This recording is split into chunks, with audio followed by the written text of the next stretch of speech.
여러분 안녕하세요. 리드인 편입에서 문법을 담당하게 된 조이 선생님이라고 합니다.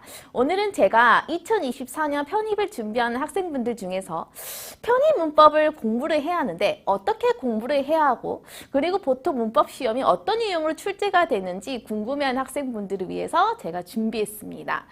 자, 오늘의 OT 목차는 총 4가지로 구성되어 있는데요. 첫 번째는 편입 문법을 왜 공부를 해야 하는지 이유와 그리고 두 번째로는 이제 편입 시험 문제 유형 그리고 시험 출제 이론 그리고 세 번째로는 이제 제가 제일 중요하게 생각하는 영역이죠. 문법 공부하는 방법 그리고 마지막으로 여러분들께 하고 싶은 말을 하고 OT를 마치도록 할게요. 자, 우선 첫 번째로 우리가 편입 문법을 공부를 하는데 왜 공부를 해야 하는지 이유를 알고 나면 좀 더 문법 공부를 열심히 임할 수가 있겠죠.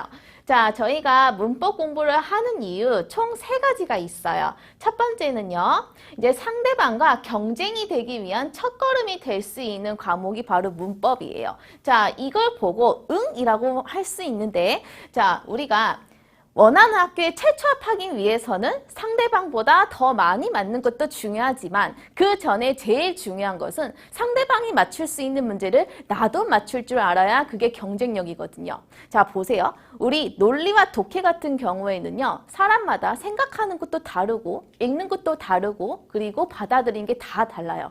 그래서 어떤 학교에서는 상대방이 논리와 독해가 강점이 될 수 있고 또 어떤 학교에서는 내가 논리와 독해가 강점이 될 수 있어요. 그런데 문법은요, 말 그대로 문장의 법칙이기 때문에 이론이 똑같아요. 그래서 그 똑같은 이론을 가지고 우리는 배우고 공부를 해요. 그러면 스타트가 동일한 거죠. 왜? 똑같은 이론을 가지고 공부를 하는 거니까.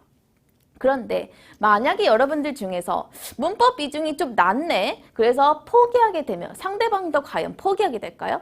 아니죠. 분명히 여러분들 경쟁자들 속에서 분명히 문법을 끝까지 손에 놓지 않고 열심히 하는 경쟁자들도 있을 거란 말이죠. 그러면 그 경쟁자들과 여러분들과 붙었을 때 여러분들은 시험 앞장에서 이미 경쟁률이 뚝 떨어지는 거예요. 그래서 그 문법 하나 때문에 여러분들 학교가 불합격 또는 합격으로 갈릴 수가 있다는 겁니다. 그 다음에 두 번째로는요, 이제 시험 문제가 변형되어도 대비할 수 있는 과목이 바로 문법이에요. 자, 볼게요. 우리 시험 문제는요, 진짜 갑자기 바뀌어요. 예고도 없어요. 그냥 출제진 교수님이 바뀌면 그냥 시험 문제도 갑자기 바뀔 수가 있어요.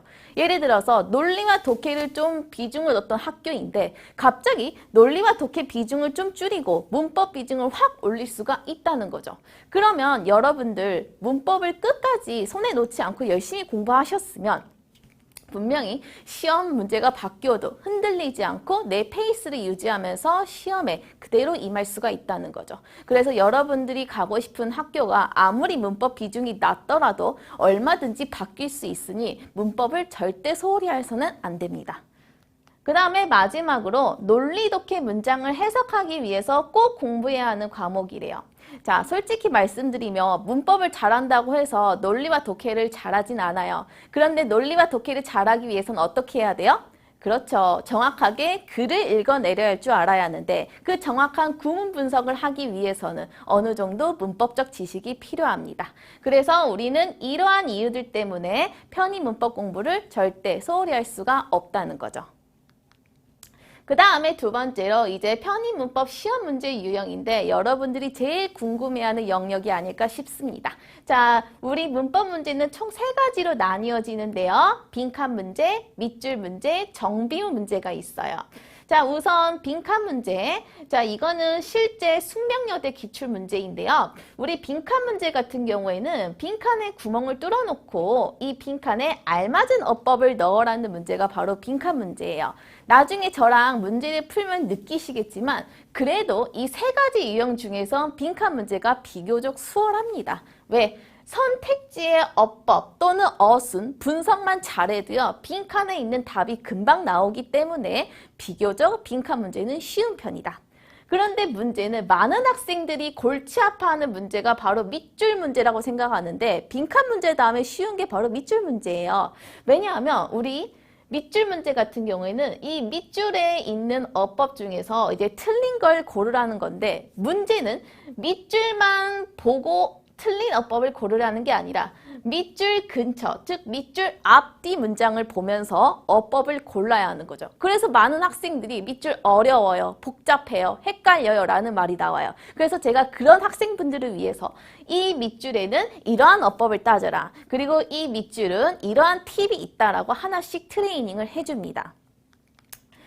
여러분들이 제일 골치에 아파해야 하는 문제는 바로 정비문 문제예요. 이 정비문 문제 같은 경우에는요, 밑줄 빈칸 아무것도 없어요. 그냥 문장을 딱 던져놓고 너 틀린 거 골라봐 라는 문제인데, 이 정비문 같은 문제는 이제 여러분들이 가지고 있는 문법적 모든 지식을 다 털어내서 문장을 하나하나씩 분석할 수밖에 없어요. 그래서 정비문 문제는 보통 광운대 또는 한국외대, 그리고 국민대가 이제 2018년도까지 냈었는데 올해 최근에는 모르겠어요. 올해 최근에 낼 수도 있고 안 낼 수도 있는데, 이제 국민대를 준비한 학생들은 이 정비문 문제도 좀 많이 연습을 하셔야 합니다. 그래서 정비문 문제 같은 경우에는 거의 최종 보스감이라고 볼 수 있겠죠.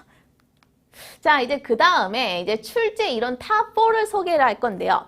자, 우리가 매년 학교마다 이제 내는 이론이 다 달라요. 그런데 상위권부터 하위권까지, 예를 들어서 성균관대, 홍대, 그리고 동국대, 그리고 한국외대, 이제 이러한 학교들이 사랑하는 문제들이 있어요. 그래서 그중 탑4를 제가 소개를 해드릴게요. 우선 첫 번째는 이제 동사의 수일치 문제입니다. 동사 수일치 문제 같은 경우에는 너 이거 단수동사 쓸래, 복수동사 쓸래 구별하라는 문제인데요. 이 문제를 풀기 위해서는 정확하게 주어가 누구인지 빨리 파악을 하셔야 합니다. 그런데 문제는 시험장에서 주어가 너무 길어요. 그래서 그 주어 옆에 있는 수식어구 또는 수식어절을 빨리빨리 쳐내서 주어가 누구인지 빨리 파악을 하셔야 합니다. 그 다음에 두 번째로 이제 분사의 능수동 구별 문제인데요. 얘는 꾸며주는 명사와 그리고 이 분사와 해석으로 관계를 따져봤을 때 능동인지 수동인지 구별하라는 문제입니다. 이 2번 같은 경우에는 진짜 상위권부터 하위권까지는 가리는 거 없어요. 진짜 무조건 다 내는 필수 문제입니다. 그 다음에 세 번째로는 병렬구조 문제인데요.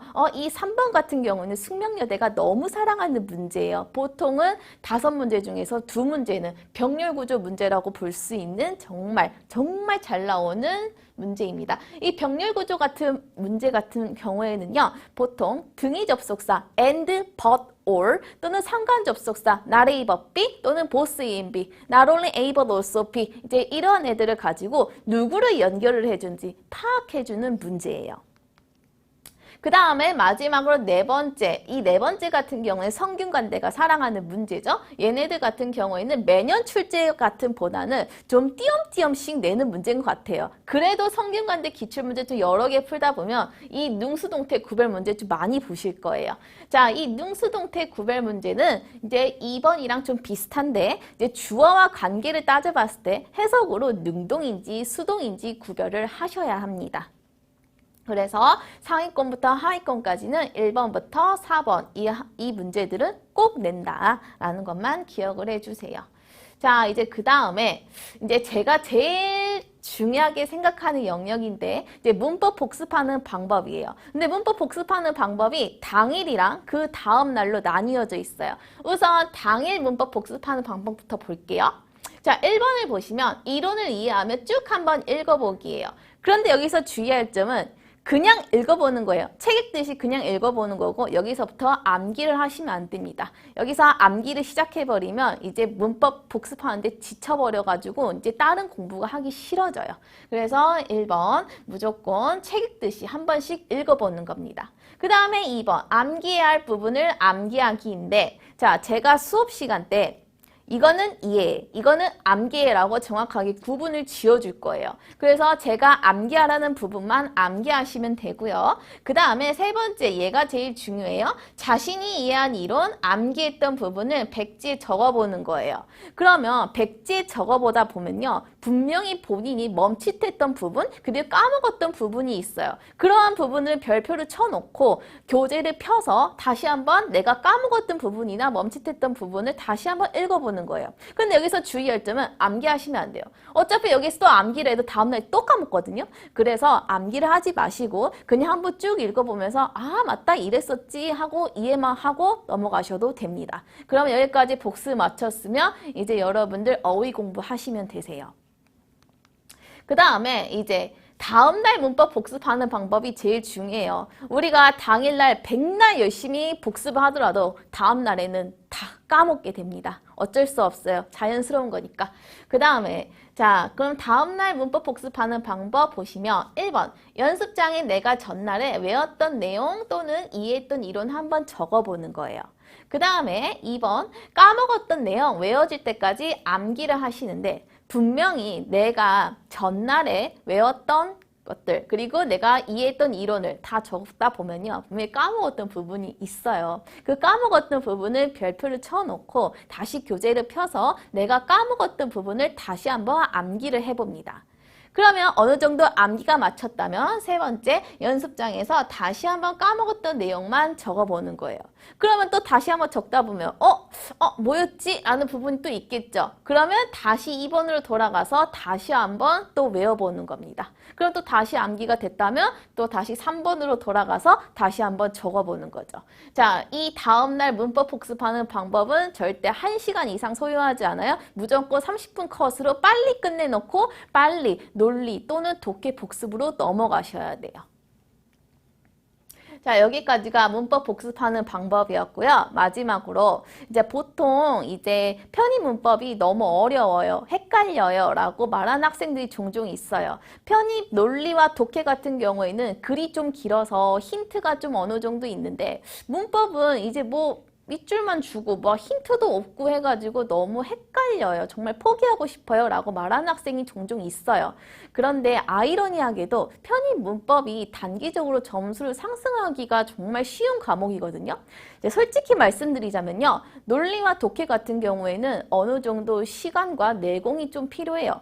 특히 논리 같은 경우에는 어휘도 어느 정도 중요하기 때문에 어휘를 좀 외워야 하는 그 시간도 필요하고 독해 같은 경우에는 이제 사람들마다 내공이 다르기 때문에 어떤 사람은 금방 단기적으로 점수가 상승하는데 또 어떤 사람은 내공이 약간 좀 부족해서 이제 좀 시간이 필요한 학생들이 있어요. 그런데 문법은요. 내공, 어휘 이런 거 다 필요 없어요. 그냥 어느 정도 이론 이해와 그리고 암기 그리고 문제를 어떻게 푸는지만 잘 알아도 점수가 금방 상승이 되거든요. 그러니 문법 혼자 공부하면서 끙끙 앓거나 나중에 포기하지 마시고 저랑 같이 문법 공부를 하면서 문법에 대한 두려움을 없애고 여러분들 영어의 날개를 달아 제가 훨훨 날아갈 수 있도록 도와드리겠습니다.